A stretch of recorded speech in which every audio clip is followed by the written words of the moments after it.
Welcome to another edition of Prep Picks. Heather Williams alongside Steve Wilmoth of ESPN Tri-Cities, TriCitiesSports.com. 1 week of high school football in the book. We even had a couple of Virginia teams play last week. You see the standings right there. I mean, they mean nothing. It is so early in the year. So, Steve, let's get right to it. Virginia officially joins the fray. We had two games play last week, week 0, but officially we're now in business. And we start off with a pretty good rivalry, a battle for Smith County bragging rights, Marion at Chilhowie. Certainly an interesting game to kick off Virginia with Marion bringing in head coach Billy Testerman, a former Chilhowie Warrior, former defensive line or defensive coordinator there. I think he's got his work cut out for him. Marion goes winless last year, an 11-game losing streak, first winless season in 70 years, only 2 seniors on the squad. Coach Testerman, a late arrival. He's trying to get his squad tougher and stronger. He will get there. I don't know that they're there yet. Chilhowie, 3-7 last year, missed the playoffs because in those three wins, 7 losses, 3 of the losses came by, I think, 1 score or fewer, and 5 by 2 scores or fewer. So Chilhowie returns 8 starters on both sides of the ball. I don't know that it's going to be a happy homecoming for Coach Testerman quite yet. I'll go with Chilhowie. Yeah, he's definitely going to get that fix there. And I don't want to really say fix because Marion has had some pretty good tradition there, but just lately they've struggled a little bit. One thing that I've learned about this rivalry, much like how any other rivalry, is just when you think who's going to win, a team will jump up and surprise you. But I think Chilhowie was so good to being on that next level playoff level. They were like this close last year, and I just think they're a little bit further along in the process. So I'm going to join you, and I'm going to pick Chilhowie. A battle of 2 programs in the Mountain 7. Don't you love it when you start the season off with a conference game? Abingdon playing host to their friends from just down the road, Washington County rivalry in John Battle. I know John Battle has struggled. What do you see in this matchup? Well, Abington's supposed to be one of the better teams in the Mountain 7. I see them that way as well. These 2 teams have historically opened the season now for about a dozen years, sans that crazy spring 2021 season. But, it's just, several years ago that John Battle upset Abingdon in this season opener. And Abingdon, it's not been long enough yet for the Falcons to forget that they're supposed to win this game. Historically, they do. I don't think Abingdon overlooks the Trojans this time, and Abingdon gets started with the big Mountain 7. When you're right, conference play week 1, that's tough. Yeah, it is tough. I will say this about John Battle. They're getting there. It's been baby steps. Convincing their better athletes to play football has been a little bit of a challenge. They're getting more of that. They're getting more ball players into the program. I think they're going to be better. They've shown flashes the last couple of years of taking some step forwards, but I just don't think they're on Abingdon's level yet. So I think the Falcons take this one. One of the teams that played in week 1, Virginia High, got a jump start at everyone, playing host to Patrick Henry, the Rebels, with a brand new head coach. They do. Plus, pretty much a brand new offensive line as well. Jeb Stewart does return at running back from that ankle injury, caused him to miss 7 games last year. I think having to face a team that's played once already and it's your opener is definitely not an advantage, especially Virginia High team. They were replacing their star, Keyshawn Johnson, I think it was last year. They bring in Caden Laws. It looks like he's just going to plug right in. Quarterback Deion Graham is back.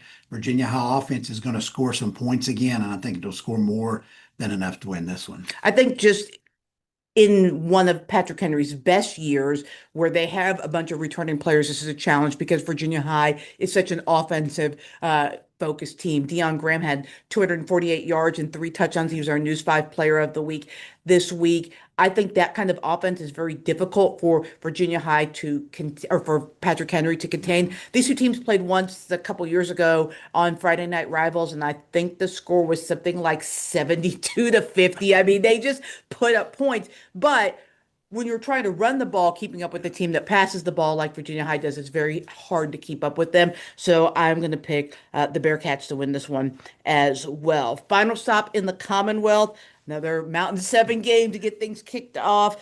Union visiting a very upstart team. Looks like they're on the rise in the conference in Lehigh. And another tough matchup to start the year. Union, along with Abingdon, one of the favorites in the Mountain 7. They bring the quarterback Cam Bostic back. He's been very impressive in the benefit game last week. Lee has some playmakers. Pendergrass is back at wide receiver. He'll be catching passes from a different quarterback, but one they're excited about.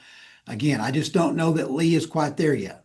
At some point, Lee is going to beat Union. It's not going to be this year. It's been 16, 17 times now they've not done it, but you're right. Lee is a program on the rise, but Union is a program that's been there and done that for a long time, and the Bears just reload, and I think they win this one. I think that Lehigh is potentially a team that could compete with Ridgeview and Gate City for that number 3 spot in the conference. I think they're that much improved. They really opened some eyes last year.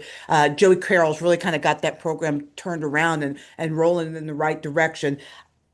I agree, though, they're not there yet. Union, Graham aside, because we don't really cover Graham. They're not in our area. But as far as Southwest Virginia goes, to beat the dogs, you got to beat the dogs. Right now, Union's a big dog in Southwest Virginia. So I'm going to pick the Bears as well. Well, we've agreed all the way through Virginia. Let's see if we can mix things up here in Tennessee as we move on. 3 games in Tennessee, starting with Johnson County versus Hampton. That game, again, being played at Happy Valley. Yeah, these two teams start out with wins last week, combining to rush for 667 yards while holding the opponents to 11 yards. So very impressive running the football by both teams last week. Johnson County with 2 100-yard rushers, neither of which was named Juan Mejia. That was a Which is crazy thing to me. And Hampton with a couple of 90-yard rushers. Now, Johnson County played East. You don't expect East to run the football. So the fact that they held East to about 25 yards rushing isn't surprising. Hampton holds Avery County to -11. So you look at the two teams, which team played the tougher opponent last week? Maybe that was Johnson County. Does that give the Longhorns a bit of an advantage having played East? East, of course, likes to throw the football around. They had a lot of success throwing the football. You don't think Hampton is going to do that as much. I told you before we started, this is the one that I had just gone back and forth on all week. It's time to settle on one, and I'm going to settle on Johnson County, I think, just barely. Well, here's the thing. Hampton turned my head last week. That program has been through it. They lost their home field in Helene. They lost a lot of players. They made the drop down to Class 1A because they didn't have enough kids to be a 2A school anymore. I had to petition to TSSAA and got to move down. But they always come to play. That is a proud, proud program. I just think when you look at this matchup, these two teams, they play very similar styles, but Johnson County just has more depth, more athletes, more kids. And I just think that because you mentioned all the 2 100-yard rushers plus Juan Mejia, I think that they're going to wear down Hampton. I agree with you. I'm going to go with Johnson County. Darn, I thought we might actually diverge there just a little bit. Next one's a fun matchup. 2 teams that haven't played in a long time, but 2 of the more high profile programs in the area. Elizabethton making the trip to Tennessee High. Yeah, both teams coming off losses last week. Tough season openers, battled weather. Both games were delayed for significant amounts.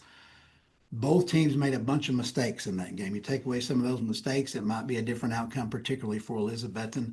Tennessee High only 48 yards rushing last week. That's very, very unlike the Vikings. They have to be able to run the football. I know Plumbar didn't play. That hurt them as well. Elizabethton, you look at their playmakers, there's like Wallens at every position, okay? Plus you've got Justin Whitehead, you've got Slagle at quarterback. From what I saw from the two teams, Elizabethton has a few more playmakers on offense at this point.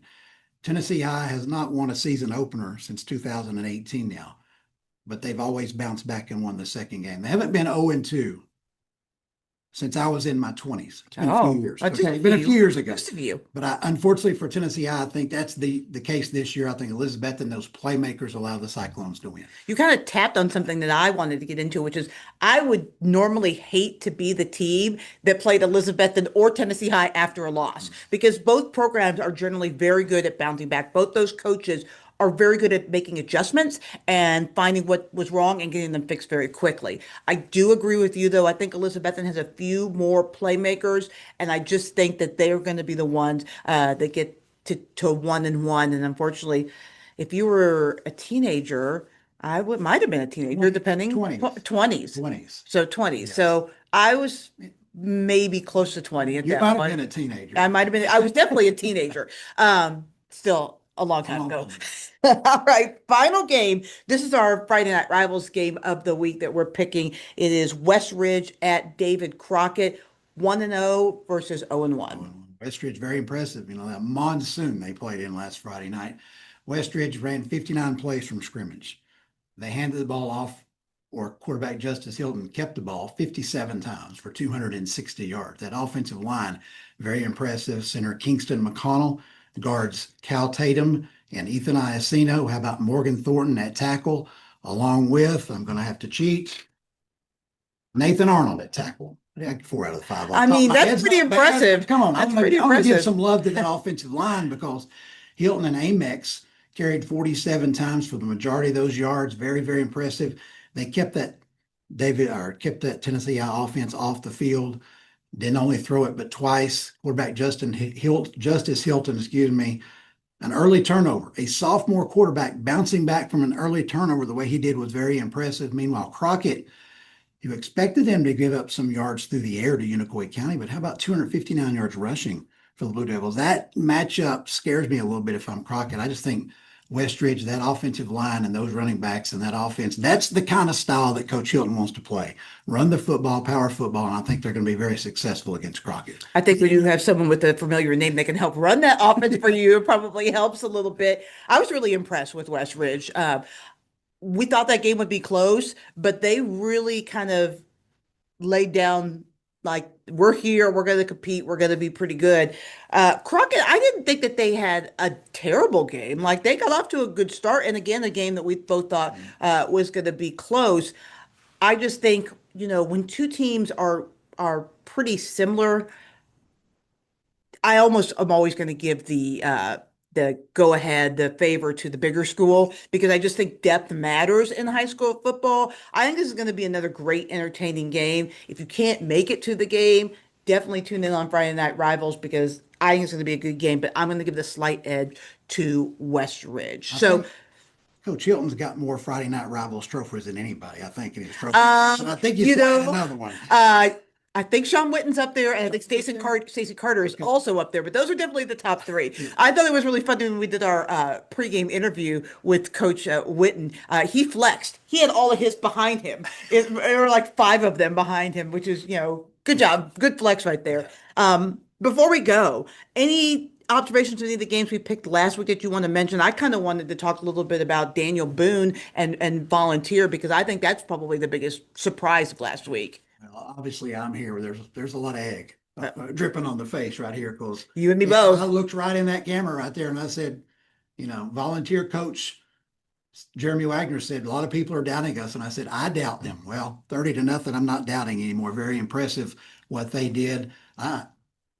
I'm disappointed. I know Boone is very disappointed. I thought they were going to bounce back in a better way than that.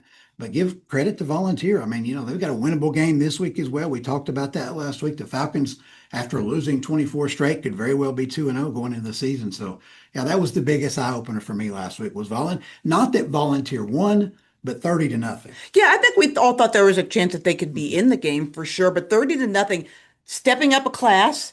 Also, against a team that is a traditional power in the area. They obviously struggled last year, but very surprising. I think Jeremy Jenkins will get that fixed. He's one of the best coaches, especially record wise in the area. But very surprising, very eye opening for me as well.